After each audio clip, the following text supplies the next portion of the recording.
नमस्कार सभी को।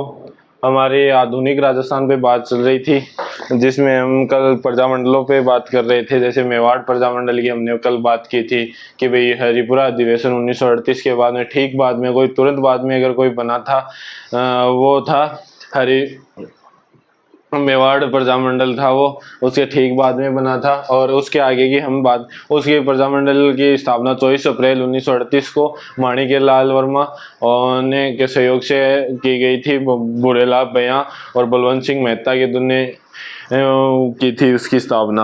और उसके हम आगे की बात करें तो आज हम बात करेंगे उसी के शाहपुरा, मतलब उसी रियासत के अंदर पहले आता था शाहपुरा। शाहपुरा रियासत आती थी, बाद में उसको अलग कर दिया गया था, तो वो शाहपुरा रियासत हो गई। तो उसकी बात कर लेते हैं हम आज।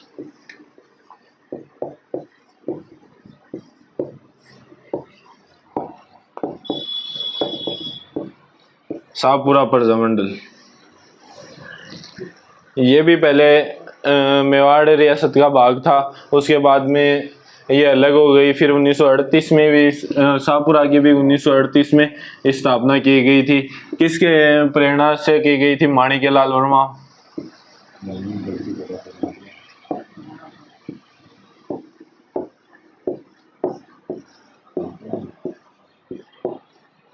जब माणिक्य लाल को मेवाड़ प्रजामंडल को अघोषित कर दिया था, अवैध घोषित कर दिया, तो माणिक्य लाल ने अजमेर जा रहे थे। तो रास्ते में जब शाहपुरा आए, मतलब रास्ते से गुजर रहे थे, तो दो युवक मिले, लादूराम व्यास और रमेश चंद्र ओझा। ये जब मिले कि भाई थे कौन? बोले माणिक्य लाल वर्मा। ओहो, नाम तो सुन रहे। बोले क्या काम कराया करो? बोले यार मैं प्रजामंडल की स्थापना करी मेवाड़ डाली, जो गोविंद शासक अवैध घोषित कर दियो। हम अब चप्पल ले हाथ में, अजमेर का नहीं हो रहा हूँ, पकड़ न ली, पकड़िया तो ठोकेंगे। बोले ओ सुन सुन सुन, बोले वो प्रजामंडल क्या हुआ है जना? बोले प्रजामंडल एक उत्तरदायी शासन की स्थापना अगर करनी है तो भी मैं प्रजामंडल को सहयोग करना पड़े। प्रजामंडल ने सहयोग करके तरु उत्तरदायी शासन की स्थापना कर सका बा। जब बोले मानना भी करनी चाहिए ना, तो बोले हाँ करनी चाहिए थे। कहने क्या रह रहे हो? बोले इतना दिन ज्ञान की प्राप्ति होगी भी नहीं, आज बोले थारे दर्शन ज्ञान की प्राप्ति होगी। चल लादूराम जोशी।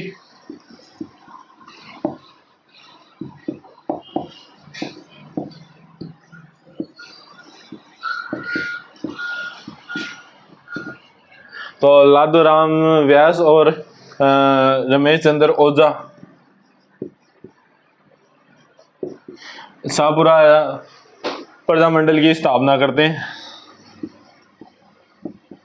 संस्थापक लादूराम व्यास और रमेश चंद्र ओझा 1938 में इसकी स्थापना करते हैं। किसकी प्रेरणा से? माणिक्य लाल वर्मा की प्रेरणा से यहाँ पे इसकी स्थापना करते हैं। और इसमें जो मेन चीज आपको याद रखनी है वो ये है कि राजस्थान की सभी रियासतों में सबसे पहला जो उत्तरदायी शासन की स्थापना करने वाली रियासत थी वो थी शाहपुरा रियासत। तो ये आपको याद रखनी है कि भाई राजस्थान में जो प्रथम रियासत, राजस्थान की प्रथम रियासत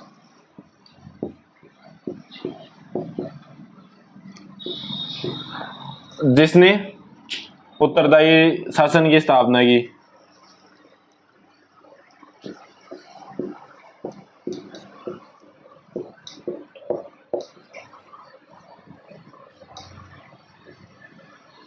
तो ये आपको याद रखना ही है भाई, क्योंकि बहुत बार एग्जामों में आ गए कि सर्वप्रथम किस रियासत ने उत्तरदायी शासन की स्थापना की थी? वो थी शाहपुरा रियासत। तो ये थोड़ा याद में रख लेना कि भाई सबसे पहले किस रियासत ने उत्तरदायी शासन की स्थापना की थी? वो थी शाहपुरा रियासत। और इस यहाँ के शासक थे सुदर्शन देव।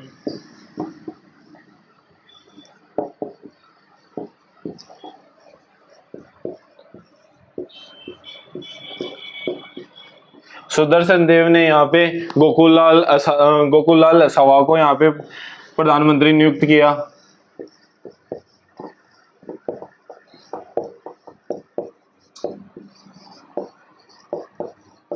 तो यहाँ का शासक भी सहयोग कर रहा था कि भाई उत्तरदायी शासन आपको मिलना चाहिए। तो उन्होंने प्रधानमंत्री किसको नियुक्त किया?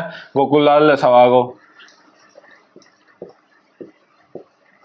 तो यहाँ का शासक अभी पूछ ले कि भाई उत्तरदायी शासन की स्थापना करते समय यहाँ का शासक कौन था, तो वो थे सुदर्शन देव। और प्रथम रियासत थी ये राजस्थान की, और गोकुल लाल लसावा को यहाँ पे प्रधानमंत्री बनाया गया, किसके द्वारा, सुदर्शन देव के द्वारा।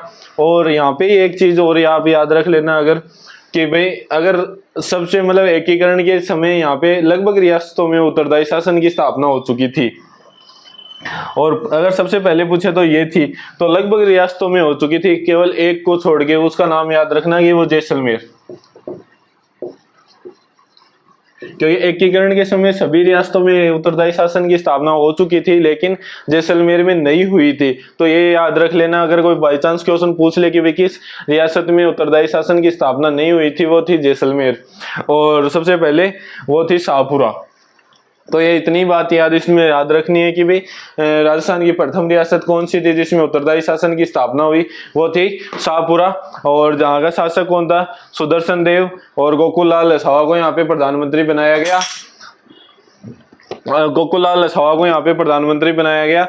और सबसे अगर ये पूछे कि भाई कौन सी रियासत में उत्तरदायी शासन की स्थापना नहीं हुई थी, वो थी जैसलमेर रियासत। ओके, तो ये थोड़ा सा आप याद रख लेना। तो अपवाद कौन सी थी, जैसलमेर और सबसे पहले शाहपुरा। तो ये दोनों एक जगह याद रख लेना आप। तो ये इतना सही बात याद रखनी है, शाहपुरा में ज्यादा बात नहीं है। इसके संस्थापक याद कर लेना। और भाई सबसे पहले उत्तरदायी शासन की स्थापना किसने की थी, वो थी शाहपुरा रियासत। अब इसके आगे की बात करें, 1938 में एक और प्रजामंडल बना था, वो था अलवर।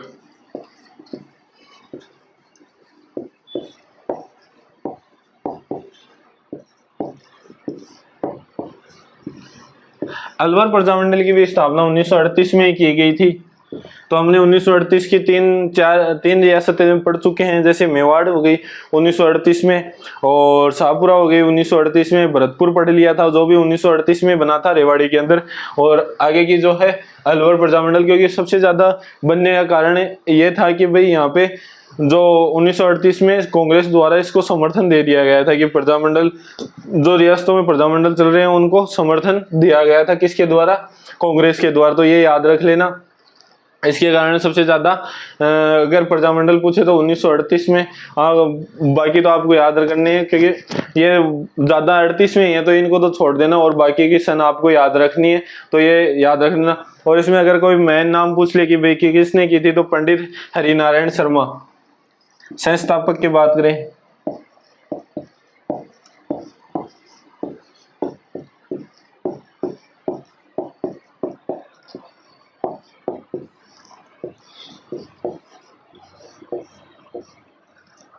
पंडित हरिनारायण शर्मा ने यहाँ पे जन जागृति का भी काम किया था। और यहाँ पे प्रजामंडल में मेन सहयोग किसका, मेन जो काम था वो था पंडित हरिनारायण शर्मा। तो इनको तो याद रखना है कि भाई किस प्रजामंडल से थे, वो थे अलवर प्रजामंडल से। और दूसरा था भवानी शंकर।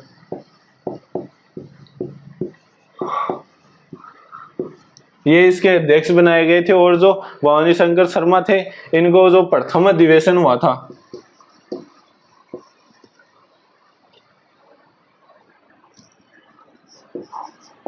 इस प्रजामंडल का जो प्रथम अधिवेशन हुआ था, उसकी अध्यक्षता भी इन्होंने की थी, भवानी शंकर शर्मा ने।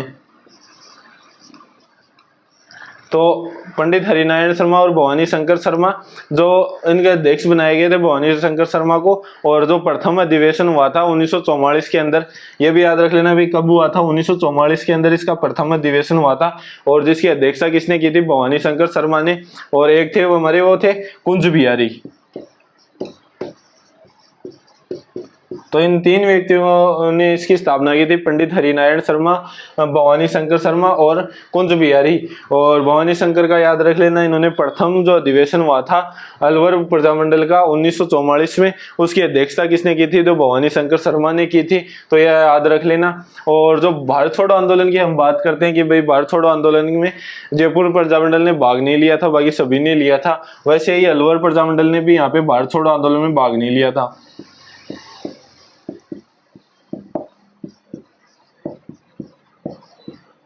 क्योंकि ये भी जयपुर से सटीक रियासत थी। और यहाँ पे भी जो हमारे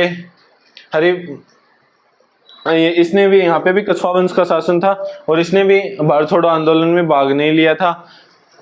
और हीरालाल शास्त्री का भी यहाँ पे ज़्यादा प्रभाव था इस प्रजामंडल के में। जो ये व्यक्ति थे इनसे काफ़ी अच्छी मित्रता थी, इसलिए उन्होंने इनको मना कर दिया कि भारत छोड़ो आंदोलन में हम भाग नहीं लेंगे। तो इन्होंने भी भारत छोड़ो आंदोलन में भाग नहीं लेंगे। तो प्रथम रियासत तो पूछे तो वो थी जयपुर रियासत, जिसने एग्रीमेंट किया था कि भाई जेंटलमैन एग्रीमेंट मिर्जा इस्माइल के साथ हीरालाल शास्त्री ने। और अगर दूसरी रियासत पूछ ले तो वो थी अलवर प्रजामंडल, जिसने भारत छोड़ो आंदोलन में भाग नहीं लिया था। और जो हमारी पंडित हरिनारायण शर्मा है,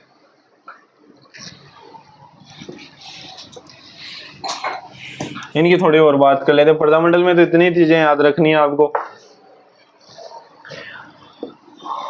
जन जागृति को काम करी था और लोगों में मतलब सामाजिक सुधार का भी कार्य किए थे इन्होंने। और अस्पृश्यता निवारण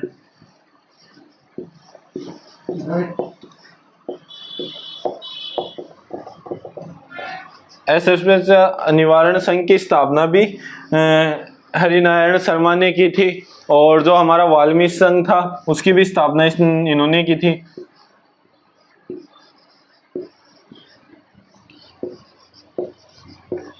तो अस्पृश्यता निवारण संघ और वाल्मीकि संघ और जो हमारा आदिवासी संघ था, इन तीनों की स्थापना इन्होंने की थी।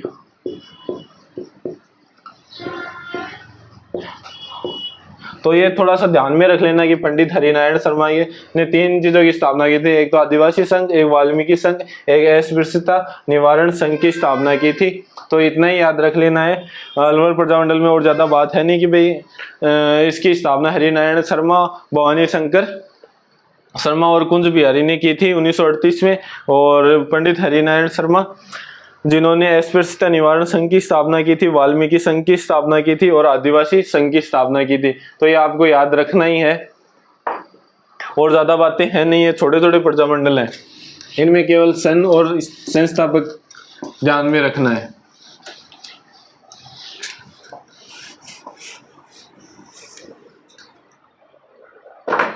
फिर 38 में एक और रियासत की प्रजामंडल की स्थापना होती है, वो थी करौली।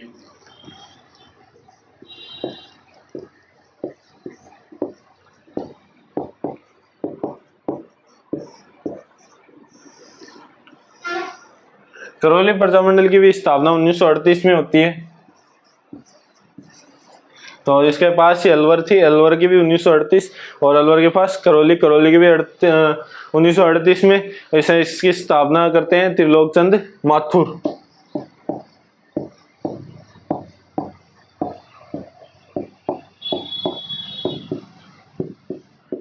और जन जागृति का कार्य भी त्रिलोकचंद माथुर यहाँ पे करते हैं। चिरंजी लाल शर्मा भी इनके सहयोग में थे।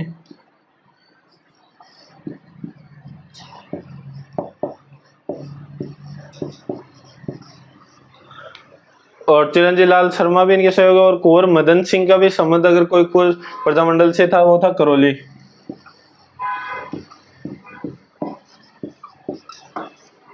कुंवर मदन सिंह का संबंध भी करौली प्रजामंडल से था। और अगर ये पूछ ले भी करौली में किसान आंदोलन का नेतृत्व किसने किया था, वो भी थे कुंवर मदन सिंह।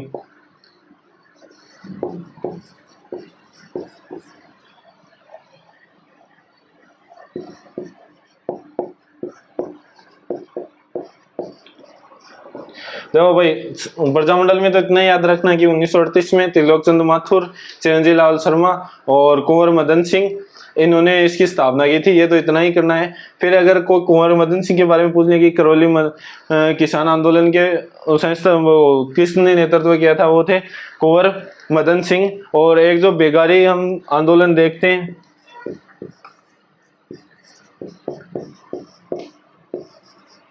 बेगारी प्रथा विरोधी आंदोलन, उसका भी नेतृत्व कुंवर मदन सिंह करते हैं। तो ये इनके दो आंदोलन हो गए, एक तो किसान आंदोलन हो गया, एक बेकारी प्रथा के विरोध में आंदोलन। और जैसे हमने मेवाड़ में बात की थी, वहाँ पे क्या था, माणिक्य लाल वर्मा के नेतृत्व में प्रजामंडल के द्वारा किया गया था, मगर यहाँ पे कुंवर मदन सिंह के द्वारा बेकारी प्रथा के विरोध में आंदोलन किया गया था। और करौली किसान आंदोलन का भी नेतृत्व कुंवर मदन सिंह ने किया था, तो ये थोड़ा सा याद रख लेना। तो ये थी अपनी 38 में जो स्थापना हुई थी वो ये थी। एक तो जैसे करौली हो गई, एक अलवर पढ़ा है हमने, अलवर प्रजामंडल, एक हमने पीछे बात की है शाहपुरा, और एक मेवाड़ हो गई, और एक जो हमारा हमने पहले पढ़ा था भरतपुर। तो ये 5 रियासतों की स्थापना 1938 में हुई है। करौली प्रजामंडल, भरतपुर प्रजामंडल, अलवर प्रजामंडल और शाहपुरा प्रजामंडल और मेवाड़ प्रजामंडल, इनकी 1938 में इसकी स्थापना हुई है। तो ये थोड़ा सा याद रख लेना आप।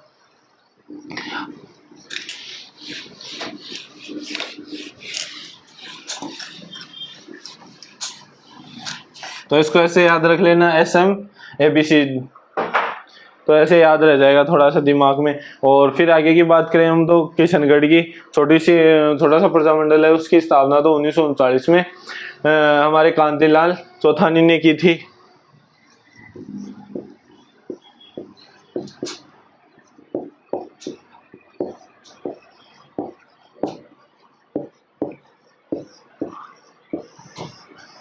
किशनगढ़ प्रजामंडल 1939।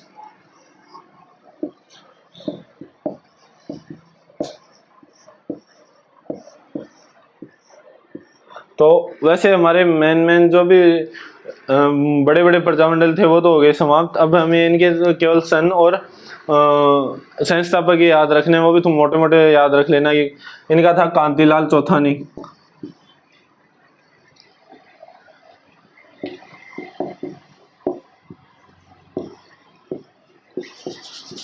और एक और यहाँ पे थे, उनका नाम था जमान सिंह, जमान शाह है। तो किशनगढ़ प्रजामंडल 1939, कांतिलाल चौथानी और जमान सिंह, तो ये दो थे इनके, दो इतनी इसकी बातें याद रख ली। किशनगढ़ प्रजामंडल 1939, कांतिलाल चौथानी और जमान सिंह। इसमें ज्यादा तो कांतिलाल चौथानी पूछा जाता है कि वे किशनगढ़ प्रजामंडल, तो उसके साथ जमान सिंह भी आप थोड़ा सा दिमाग में रहे तो अच्छी बात है, अगर बाई चांस कोई आ जाए तो। उसके आगे की हम बात करें तो उसके बाद में हम बात करते हैं सिरोही प्रजामंडल।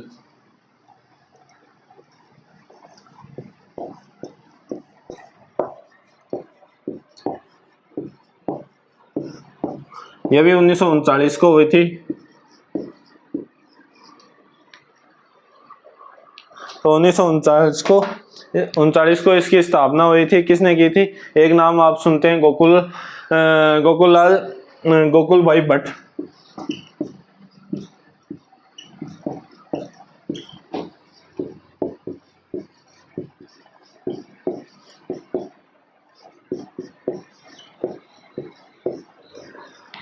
इन्हें राजस्थान का गांधी कहा जाता है, ये तो आपको पता होगा, राजस्थान का गांधी।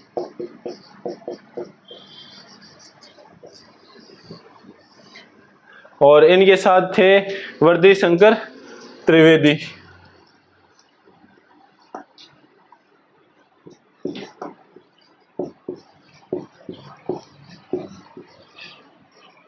और इसकी स्थापना वैसे तो बॉम्बे में हुई हुई है। अब आपके दिमाग में जाहिर सी बात तो पिछले 2 प्रजामंडल आने चाहिए जिनकी स्थापना राजस्थान से बाहर हुई है। एक कौन सी थी? बीकानेर, जिसकी स्थापना हमने एक पढ़ी थी कि कलकत्ता में वहां पे उनके व्यापारियों द्वारा की गई थी, तो बीकानेर की तो वो हो गई। और भरतपुर का हमने पढ़ा था, उसकी हुई थी रेवाड़ी के अंदर 1938 के अंदर। वैसे ही सिरोही की प्रजामंडल की स्थापना 1939 को बॉम्बे के अंदर गोकुल भाई भट्ट, जो राजस्थान के गांधी कहलाते हैं, इनकी हम आगे बात करेंगे जब एकीकरण में पढ़ेंगे। वर्दी शंकर त्रिवेदी, इसकी बॉम्बे में ये 1939 में, वैसे तो इसका पुनर्गठन है, वैसे इसकी स्थापना हुई थी 1934 के अंदर। जो बॉम्बे के अंदर ही हुई थी। एक तो ये वर्दी शंकर थे और इनके जो एक भाई थे भवानी शंकर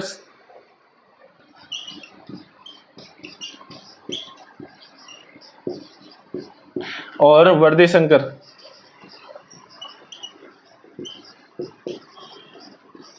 और कुछ स्टूडेंटों के सहयोग से इसकी स्थापना 1934 में वैसे बम्बई में हुई हुई है, तो ये याद रख लेना। और इसका पुनर्गठन 1939 में गोकुल भाई भट्ट द्वारा, जो राजस्थान के गांधी और वर्दी शंकर के द्वारा किया गया था।